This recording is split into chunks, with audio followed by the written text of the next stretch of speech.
Sadhguru is a yogi, a mystic, and a visionary humanitarian who works tirelessly towards the physical, mental, and spiritual well-being of all. His mastery over the mechanisms of life, an outcome of his profound experience of the self, serves as a guide in exploring the subtler dimensions of life.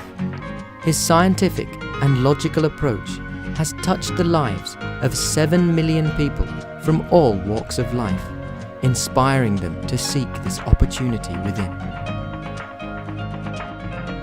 Sadhguru is a speaker and opinion maker who is widely sought after by prestigious global forums, including the World Economic Forum, the United Nations, the World Presidents Organization, the British House of Lords, Tuck Executive Education, and TED, among many others.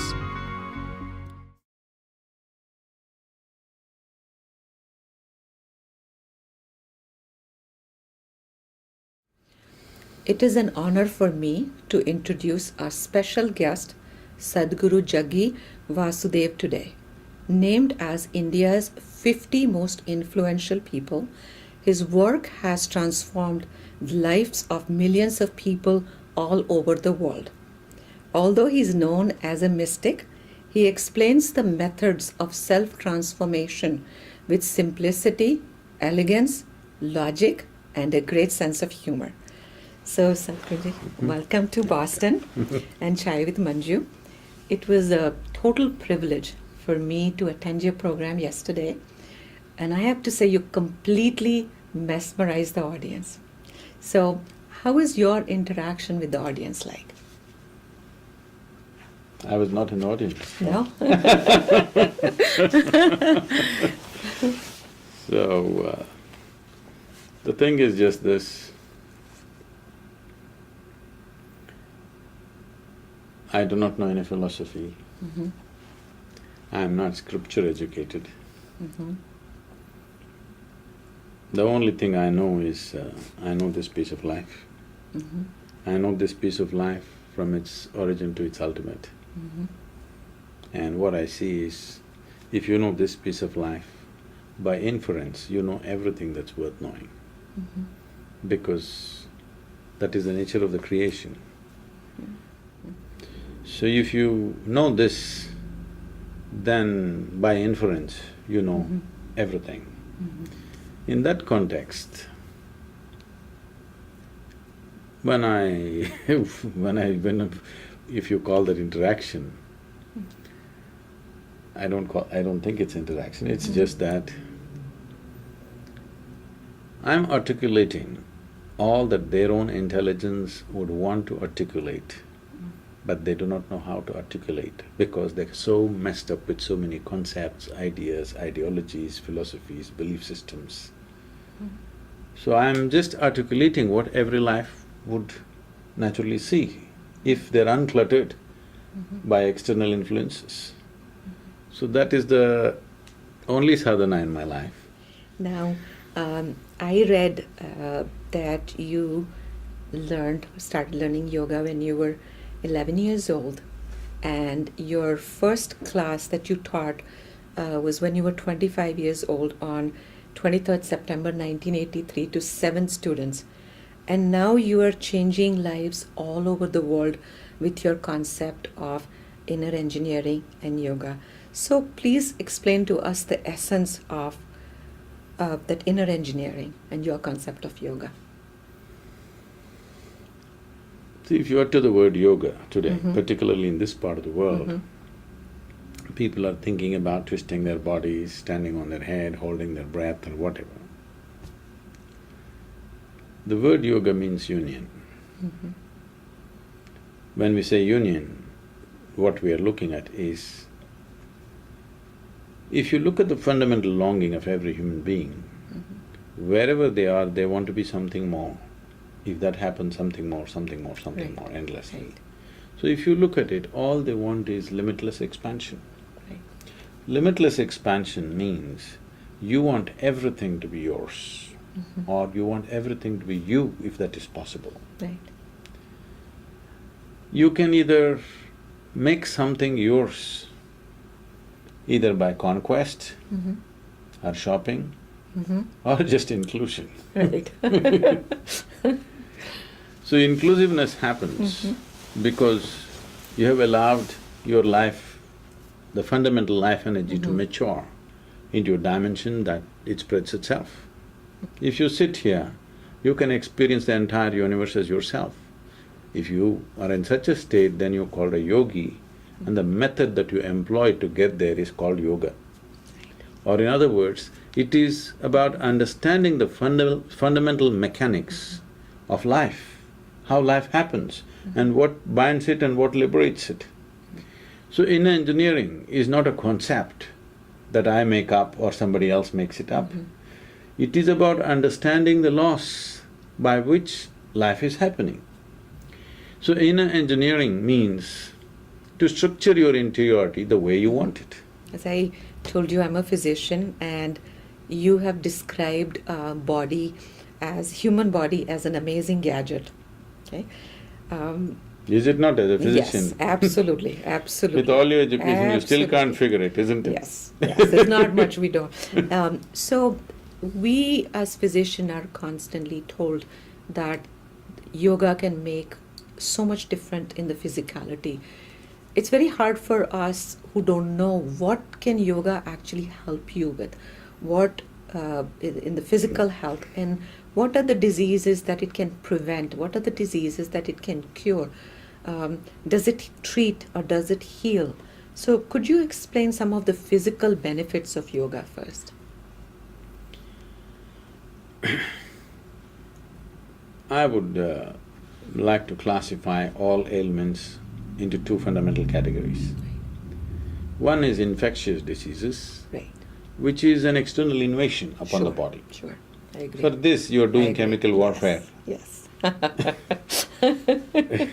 Pharmaceuticals are chemical warfare, you're poisoning them out, all right? Right. You're gas bombing them or Yes. chemical poisoning them, it's fine, it's an extreme step we're taking. Uh-huh. We're poisoning ourselves also by that, but it's all right because otherwise, death or damage, that's a choice. Right. We're choosing some damage instead of death, which is a smart choice. Okay. But 70% of the ailments that human beings suffer are self-created. That means your own body is generating this. Largely because, to put it very simply, on various levels of who you are, on the level of your mind, physicality, energy, emotion, there is no ease. Most people do not know what it means to simply sit in ease, this is the whole problem. If there is no ease, it's called Right. dis-ease. That's a great way of putting it, I like that. So, There is right no ease, now, there is you may be disease. little unease, but a continuous state of unease slowly manifests itself as a Stress. physical damage. Right. It is just like this. You're driving your car. Instead of driving on 4 wheels, you drive on 2 wheels. Right. It's little difficult to do, but you can do. If you do this, then one part of the car will wear out very badly, Right. the other part will not be used. True. Right now, this is the way most human beings are living. They're leaning, skewed towards this or that. Some people are lost in thought, some people are lost in the compulsions of the body, some people are lost in their emotional turmoils, some people are living in a very volatile state of energy. Like this, different states of dis-ease is happening. If one simply sits here, let's say, this is a simple way to check. You ask your patients or you try yourself. Okay. Okay. Just one day, take off from everybody and everything. Get rid of your phones, computer, television, books, everything. Difficult task. Simply sit in one room.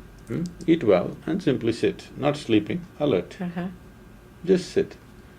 Then you clearly know, one 24-hour segment, if you sit like this, you know what is the state of dis-ease you are in. Whether it becomes a medically recognizable or diagnosable ailment or not is a question of how sturdy your constitution is, what parts of your body are inherently weak from your parentage or whatever. Right, right, genetically. Depending upon that, it will play up in that way. The disease is in the system. Because there is a disease, what you are recognizing or diagnosing as a disease is more like an indicator flashing up. So, in chronic ailments, whatever the symptoms that you're seeing, they're essentially like the proverbial tip of the iceberg. Right now, modern medicine is purely symptomatic. So, when it comes to chronic ailments, modern medicine can manage the disease for people. But they cannot remove it because the problem is not in the symptoms. The symptom is dependent upon who you are. Right. For the same problem, you may be showing asthma, I may be showing diabetes, somebody else may be showing blood pressure or something like this. For the same stress level or for the same disease that three of us may be going through. But once somebody has a disease, I can understand the prevention part, living a healthier life. But once somebody has a disease, can yoga cure any disease? Like a lot of times we hear claims people who have cancer have been cured by yoga, or people who have certain diseases which are already established by the medical world. Are there any diseases that you feel that can be cured by yoga? Because I see back pain and a lot of things, The spinal problems, essentially… See, there are certain parts of your body whose ability to regenerate is very high. There are certain parts of your body where the ability to regenerate is not so high. So it depends which type of… what type of manifestation, let me not call it a disease. For the same dis-ease, what type of manifestation is happening in your body, accordingly what part of the body, accordingly whether it can recover quickly with certain practice or not, will happen. So there is no one standard, yes, we can cure everything. In principle, yes. Anything that is chronic, yes. But in practical sense, on a day-to-day practical sense, now somebody has cancer, now I will never tell him do yoga, I will tell him just take the treatment. Absolutely. We will help you to recover from the treatment because treatment is so exerting and damaging to the human body. After that, so that relapses and repetitions don't happen, we can put them on various practices. When somebody is at a risk of life, that's not the time to do yoga. That'll be silly to do that. But at the same time, for various other things that people are suffering, which may not be immediately life-threatening, but over a period of time it'll curtail their life, it'll curtail the span of their life, such things can be easily reversed with yoga. If you talk to me about hypertension, I would say 100%. We can get you back. Diabetes, 90% to 80% we can… 80% of the people, we can get them back. If you talk about cardiac ailments, unless serious damage has happened, most of the time we can get them back. These are all things which are the big killers in the world. How about what we see as physician is lot of back pains, which we learn that is treated. Look at the way the American furniture is. If you sit down, it sinks. I'm bolstering myself up to sit straight. Me too, I better sit straight. I'm saying… Spine is not one piece of bone as you know it. It is a delicate arrangement of bones. And it is the conduit for the entire nervous system to pass through. Because in the process of evolution, as the neurological system got more and more complicated, nature saw it needs protection, so slowly it assembled this, and it has various other possibilities apart from just the way medical science is looking at it. In yoga, the spine is seen as the axis of the universe. Oh, really? Already if you have back pain, if I say your spine is the axis of the universe, it looks very threatening. Why this is so is, why this is said is, your experience of the universe is just the way it's happening within you. There have been things where doctors have given me a few weeks to live sometimes in this country. They said, I'm a blue light emergency, I should not get onto your plane. But in a matter of weeks, I recovered completely by doing a few things within myself. I don't want to go into the entire process, but I went through, some 18 blood tests, in 18 different hospitals, and some 7 MRIs, and they all said, this is it. Really? There's nothing we can do because we don't even know what's the cause of this. Okay. But in 2 weeks' time, I completely recovered. In about 21 days, I was trekking in Tibet at 18,000 feet above the sea level, okay? That's amazing, that's amazing. Why I'm saying this is, see, this whole entire body you constructed from within, isn't it? Right. You did not build it from outside. This entire body you created from within. So the manufacturer of this body is within you. Right. So if you have access to the manufacturer, once you grasp that, fixing it is not difficult, because when you're able to create an entire body, doing a little repair job is not such a big deal. So my next question for you is something which is very common, at least in the Western Hemisphere. It is stress management. Everywhere you go now, even for medical conferences, there is this new thing about stress management. What I learned from you yesterday and reading is that you say that stress is our own creation. Since we create it, that is where the focus should be rather than the management. Can you explain that to me? I must tell you more this. depth? Many years ago, when I first came to United States, wherever I went, people were talking about stress management. Yes. I couldn't understand this. Because in my understanding, we manage things which are precious to us. Right. Our family, our wealth, our business, our money. Why would anybody want to manage stress is something I could not understand. It's after a little bit of observation I understood, people have concluded that stress is a part of their life. Right, right. Stress is not about your life, the activity of your life, it's not about your work, it's not about your family or relationships or whatever. Right. Stress is just your inability to manage your own body and your mind. Right. You don't know how to keep your body, you don't know how to keep your mind, that's all that's happening. So that's happening, as I said, you have not read the user's manual. Such a sophisticated gadget, you don't have the user's manual when you do everything accidentally. Well, we have Gray's Anatomy, but that doesn't teach us how to manage stress, right? I don't know what Mr. Gray said, but I think he knows the anatomy only by looking into the dead body. Right. I find it amazing that all the education we have, this is such an important part of learning as a physician, yet we are not taught that. Because you did not go through a health course, you went through medicine. That is true. So tell me, as physicians, how, I'm part of this Indian Medical Association of New England, American Physicians.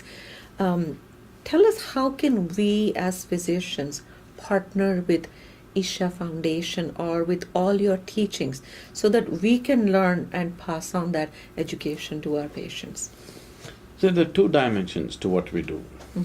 There is a certain aspect of yoga which is generally referred to as Upa Yoga. Upa Yoga means sub-yoga or useful processes. Okay. Yoga means there is a spiritual element in it. Upa Yoga is largely physiological and psychological benefit. If physicians want to transmit it as a part of their profession, they must do only Upa Yoga. Okay. If they try to transmit what we are referring to as yoga, one thing is, it'll not work as a profession because you have to become that. It's not something that you learn and you teach somebody, it's never going to work like that. You must transmit it. Transmission is different from teaching. Upa Yoga you can teach, yoga you cannot teach, you have to transmit. This is why in the Isha system, when somebody wants to teach in an engineering program, for example, they have to hold it above their life. not as a profession, not as a hobby, not something that they do on the side. It must be more important than their life. Only then we allow them to teach. They're fully dedicated people right there, volunteers, that they're not paid for it, because it's very, very important to hold that as a part of your being and transmit it.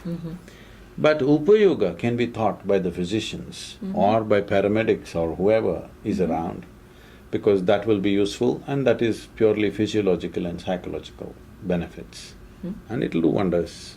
So I want to ask you about some specific management of some things or treatment or your advice in some things which are very close to my heart. How do we overcome fear in life? You know, it could be fear of… My biggest fear is losing people I love. More than death, You will more anyway than lose health. them one day. I know, but it's just… Either they will go or you will go. Which do you want? I want to go. Really? Yes, honestly. It's a very, that is how big my fear is, that I would rather go myself than face the loss of my loved ones. I lost my parents 2 years ago, and I'm still stuck in that zone of that, you know, that mourning that loss. So, and there are a lot of people like me, you know, who are physicians who cannot heal themselves, or they're people in ordinary lives who have fear of death, or who have different kind of fears and phobias. How do you advise that we overcome that?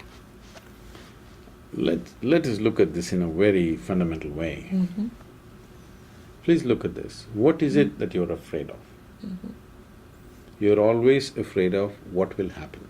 Right, That means you're afraid of what is yet to happen. right, That means you're afraid of that which has not happened. right, Yes? right. You're afraid of something that does not exist. If you're afraid of something that does not exist, you're a physician, you're not a psychiatrist, but you know, Right, right. this is a clear Right. qualification. Right.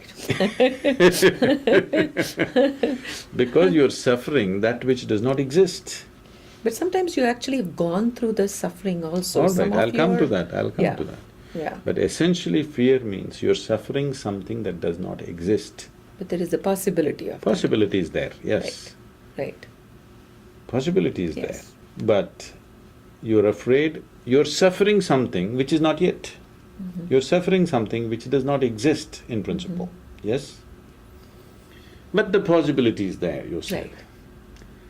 So you're imagining things that may happen, or in other words, you're suffering something that happened 2 years ago. Right, That means you're suffering your memory. right. You're suffering tomorrow, that means you're suffering imagination. So what this means is, two most valuable faculties that a human being has, which is unique to a human being. No other creature is capable of as much memory and imagination as we are capable of. True.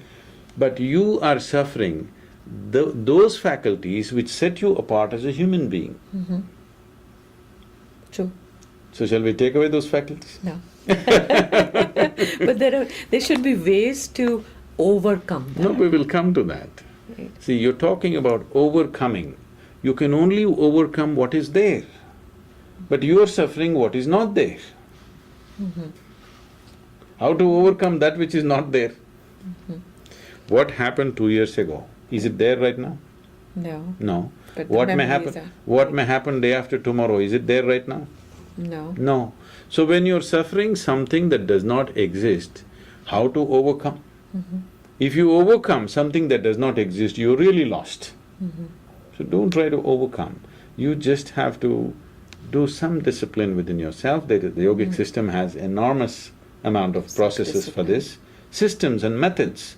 See, what this essentially means is, you have a complicated machinery here, all right? You don't have the tools. You don't have the Okay. keypad to type what you Okay. want. All kinds of things are going on the screen all the time. If you could clearly hold your memory separately, Right. your imagination separately, and your present experience of life separately, you could access it when you want, when you don't want. You can leave it. Right now it's all mixed up. Nothing has been done about it. Nothing has been done about it. So what is the first step that you should be doing? If you're willing to give yourself 30 hours of focus time, we will give you a vehicle with which you can turn inward. This is the inner engineering program, 30 hours. Okay. It is formatted in different ways, 1 weekend, 7 days, 7 evenings, in many ways we format it. Right. 3 days, 4 days, 2 days, many ways. But essentially what we need is 30 to 32 hours of absolutely focused time. That means we will give you an experiential vehicle with which you can turn inward. Once you can turn inward, once you are consciously able to turn inward, when I say inward, not dissection, not contemplation, Right. beyond body and Right. mind, if you can turn inward, then I don't have to tell you, you will fix it. Once you have excess, you'll fix it. Yesterday you mentioned June 21st is the International Yoga Day. Tell us what is the relevance, need and the significance of yoga and the Yoga Day in the current world scenario. See, first of all, having chosen June 21st is very significant because it's summer solstice. Okay. And if you look at it historically, it's at that time that Adi Yogi, for the first time, Okay. delivered or transmitted Uh-huh. the science of yoga to the Saptarishis or the seven Okay. sages, Okay. who were the first 7 people to attend Okay. the yoga program on the banks of Kanti Sarovar, Uh-huh. around 13,400 feet in the Himalayas. Uh-huh. Even today we make a trip to this lake. Yes. So it's very significant that they chose that day and because the sun's relationship with the planet is changing on that day, it's significant because this is the sadhana pada. Actually in yoga, between the summer solstice and winter solstice, those 6 months are called sadhana pada. Oh, okay. Between winter solstice and summer solstice, the next 6 months, from December to June, is called Kaivalya pada. So you have heard historically that one famous situation is where Bhishma is waiting for Uttarayana to come. Uh-huh. He had 100 arrows shot through his body, but he still did not let his life go. He waited Uh-huh. on a bed of arrows, Right. waiting to leave to shed his body in Uttarayana because that is Kaivalya pada. He doesn't want to leave in sadhana pada.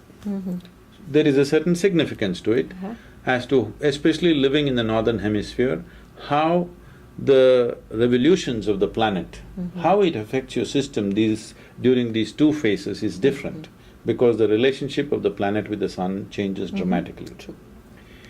So, having chosen that day, what is the significance? As I said earlier, you will see in future, you mark my words, you and me may not live long enough for this, but in future, let's say in the next 50 to 100 years' time, you will see yoga will become pervasive. True. Absolutely. Because Absolutely. as human intellects blossoms, Right. belief systems will start weakening. People want to do something that makes sense to them. Right. It should make absolute sense to them and it should be scientific. And this is an absolutely scientific approach, it's non-denominational, it does not include any belief, any kind of indoctrination or dogma or… There are few cultural frills that people have added. This has been the significant part of my work, to take off all the cultural frills and present yoga as an absolute science. So this will be the future of the world. World will seek well-being by turning inward in the next 50 to 100 years. The sooner it happens, the better it is. So, having declared this day, United Nations has made a statement. For the first time, 172 countries endorsed a particular resolution, which has not happened in the history of UN, okay? 172 countries endorsing a particular resolution, it's not happened ever before for any cause. So that is a reflection of how people are looking at it. And on this International Yoga Day, which is the first one declared, 2015, every organization is trying to do its best. Government of India is doing it big and it's become a pet project of the Prime Minister. And it's great, this is something that we've been striving for, Right. that the leadership in the world should take to, inner development. Absolutely. On that note, I wanted to add just the revolution that yoga and the practices in India has changed in the Western world. We do a health expo every year for the last several years. Within last 3 years, this year our biggest program was attended was yoga. One of the biggest healthcare insurance providers in our state, in New England actually, have now introduced the Eastern Harmony program, where yoga is a very important part of that. That has never happened before in the history. We can see that as physicians, the change yoga has brought. I think the physicians of Yeah. North America Right. have a huge responsibility in this Yes. direction, in the sense, see, this nation, being in many ways the most affluent nation on the planet, people have a wide variety of choices for their nourishment. Right. When there is such a choice of nourishment, there should be no chronic ailments. Infectious ailments, if there are there, I'm sure you can deal with that. But you are spending $3 trillion in your healthcare Right. bills are $3 trillion, it could sink a nation. Okay? And it does. It could sink a nation altogether. Right. So, I feel the physicians of North America have this enormous responsibility that you don't try to provide health for people, you provide methodologies with which people Right. can generate health for themselves. Right. It's very, very important, and yoga is a very scientific tool in this direction. Sounds good. One of the interesting things that I was reading is that your foundation actually goes and teaches yoga to prison inmates also. It's know, mandatory. that was very, very in southern interesting for India, our in-engineering programs are mandatory in all the prisons. Right. So… Oh, is that right? Yes, we should make it mandatory to all the doctors. I truly agree. Okay, Because you must be an embodiment of health. Absolutely. Going back to your talk yesterday and in context of what we are just saying, you said that one thing, if there's one thing that people could do which could change their life or enable their progress. So what is that one thing that each of us can do that we become better human beings? When I use the word life, let me make it clear this. When most people use the word life, if they say my life, they may be talking about their work, Right. their home, their car, their family, their True. relationships, their education, their profession, something like this. These are all accessories of life. This is not life. What is throbbing here is life. Most people seem to understand that only when they're on their deathbed, that this is the real life. Right. Okay, what's happening, what is keeping this body alive, what's absolutely. making you and me speak right now, this is life, the fundamental. Right. So I'm talking about that life. If you do not enhance the dimension of life within you, you desperately trying to enhance your activity or the quality of your activity is like putting cart before the horse and struggling with it. The whole education systems in the world have become like this. We are trying to teach people how to excel in what they're doing. Yes, that needs to be done to some extent, but the most important thing is, if you elevate this one to a higher level state of intensity and experience than what it is right now, everything that you do will be naturally of a higher quality. Right. Just about anything, it doesn't matter what, whether you do your physician's work or you kick a ball or you do this, you can do it better simply because life is at a higher level of possibility. True. That fundamental has not been attended to. If we do that, you will see human beings functioning at least 10 times better than the way they are functioning right now. You yourself, I'm saying, True. with your present level of education and experience. If you enhance who you are, suddenly you will find you will start functioning 10 times better as a doctor, believe me, True. And I like that without one. further education. There's one thing I want to know, because the world knows now that, you're called the maverick guru. We know that you like motorcycles. I learned that you can even fly a helicopter. So, and yesterday listening to you, I heard, I could see what a beautiful voice you have. So I know you can sing too. But tell me, what do you do just for fun? Something, Something that just you do not, which is not work, which is just I don't do any work in my completely- life. I stopped working 33 years ago. Since then, I'm just doing what I really care for. But something frivolous or something just, If I have an Have a good evening free time. and if I'm in New York, I'm at the Broadway for sure. oh really? Oh, yes. Okay. Okay. What's your favorite show? Well, I just saw an act of God. Did? Okay. Okay. So we always end this show with asking you one question. What is your last word on Chai with Manju, and what is your last word for our audience in Boston? Oh, okay. I thought you were asking me what's my last word because I don't know what's No. coming next. I didn't know that this was an execution.